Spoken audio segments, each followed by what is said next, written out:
39তম BCS এ এসেছে এমন একটি প্রশ্ন 1/√2 ডট ডট ডট ধারাটি কোন পদ 8√2 তো দেখে নি কিভাবে এটি সমাধান করতে হয়। প্রথম পদ 1/√2 যদি আর এর মান বের করতে হয় দ্বিতীয় পদ ভাগ প্রথম পদকে সমাধান করলে √2 ধরি n তম পদ 8√2 n তম পদের একটি সূত্র আছে সেটি হচ্ছে a r⁻n-1 এর মান হচ্ছে 1/√2 এর মান হচ্ছে এই √2 n এর মান হচ্ছে n-1 কে আমরা এইভাবে লিখতে পারি √2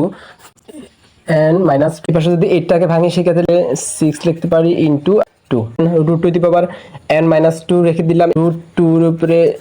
7 তাহলে দুই পাশ থেকে √2 চলে গেলে এখানে থাকবে n-2 আর মধ্যে থাকবে 7 এই মাইনাসের 2টা ওই পাশে গেলে হয়ে যাবে 7 তাহলে সেক্ষেত্রে হবে 9 এই 9 অপশন কোনটি ধরে কতটা সো গাইস অপশন ক হচ্ছে आंसर সো গাইস ভিডিওটি এই পর্যন্ত। এই ভিডিওটি যদি ভালো লাগে থাকে please share the video and follow the page. Thank you.